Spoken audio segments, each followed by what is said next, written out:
Everybody knows what day it is. Monday. We're back. This is episode 4.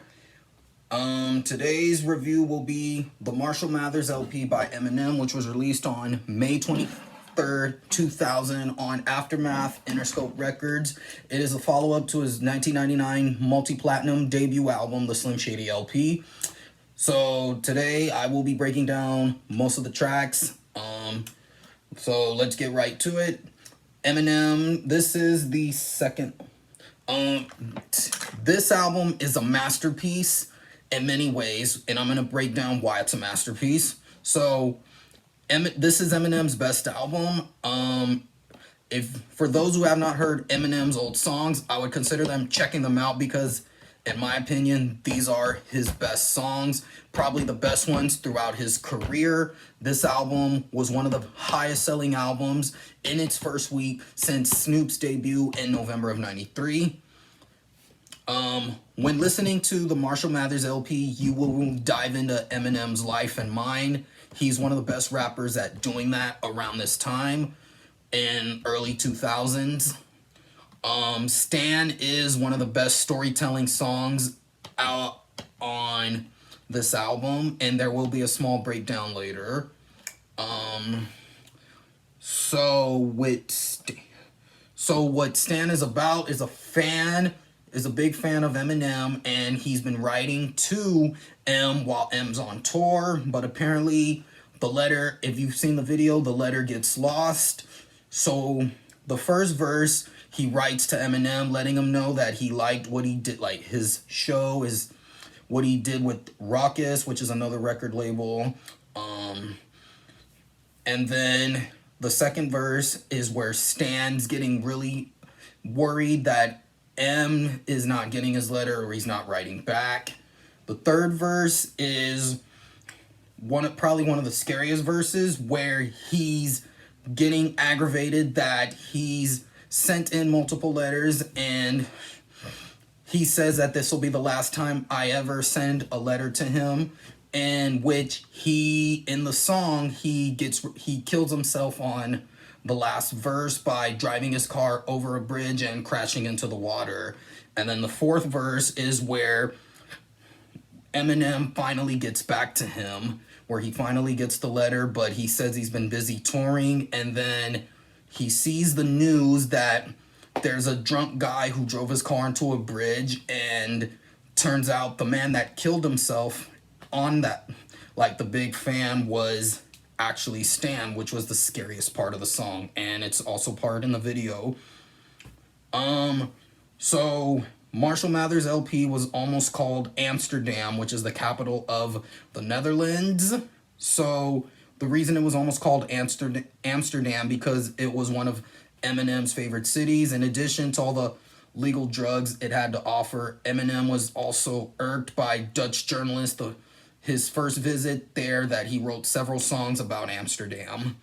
The production is so amazing. He's got mostly the entire album was produced by Dr. Dre, which of course is his mentor. Some of my favorites on this album are Stan, The Real Slim Shady, The Way I Am, Be Please Part 2.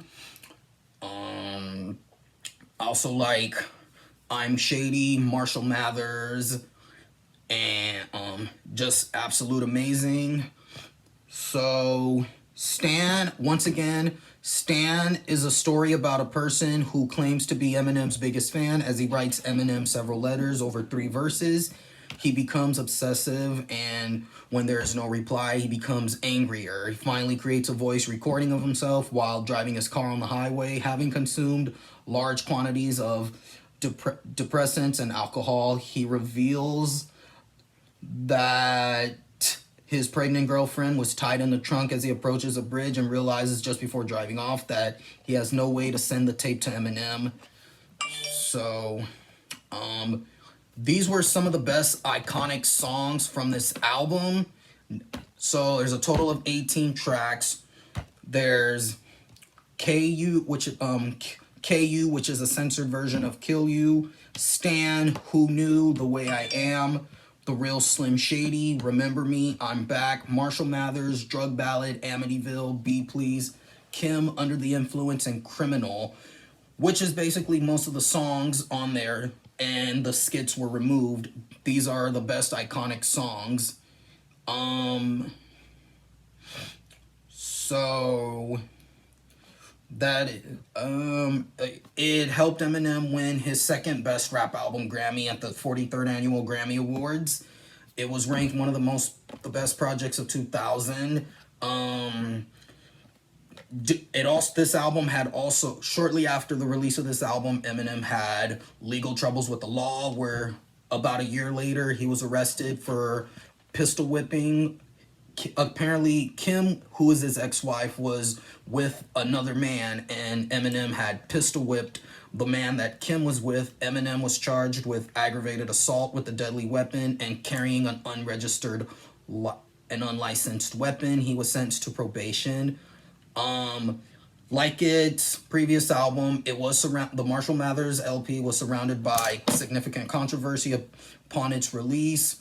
Eminem, while also propelling Eminem to the forefront of the American pop culture, there was an edited version which was released but it was heavily censored by censoring all violent, homophobic, and sexual content, drug content, and even references, not on only the edited version, but the explicit version also censored references to the Columbine High School Massacre. It debuted at #1 on the Billboard charts for Billboard 200, staying there for 8 consecutive weeks. It's a significant commercial success compared to the Slim Shady LP, which sold 1.78 million copies its first week, which made it amongst the fastest selling album in the United States.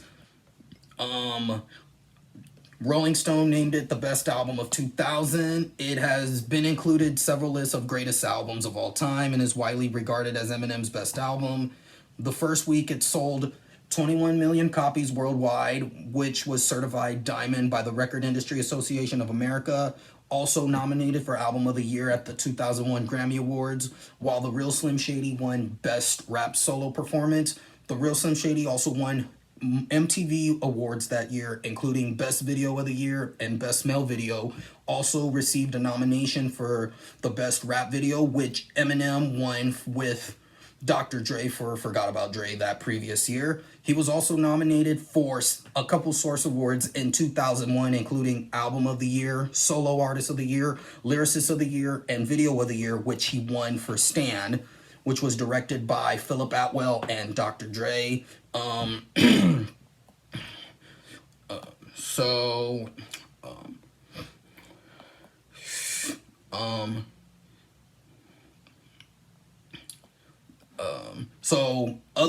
There were appearances on this album. I'm gonna get to that now. Appearances from Dido, who did the background vocals on Stan. There were appearances from RBX, Sticky Fingers, D12, Dr. Dre, Snoop Dogg, Exhibit, and Nate Dogg.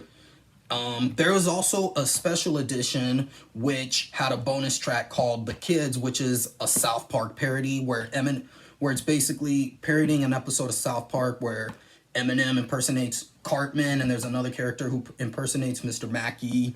It's hilarious, which on the edited version, it removes the song Kim because of how much violent content is on it and replaces that with The Kids.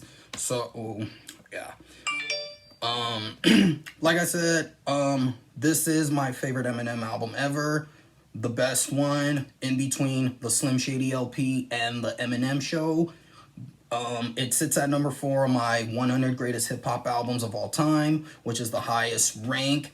Out in between, in the top 5, #5 is All Eyes on Me by Tupac. #4 is the Marshall Mathers LP, Eminem. The #3 is Stillmatic by Nas. #2, Good Kid, Mad City, Kendrick Lamar. And #1 is the album I reviewed last week, Volume 2, Hard Knock Life by Jay-Z. The other 2 albums, All Eyes on Me and Stillmatic, will be reviewed in the near future. So, yeah. But that's it. That's it for this video today. Like, subscribe, click on the link on my Instagram bio for YouTube. And thank you so much.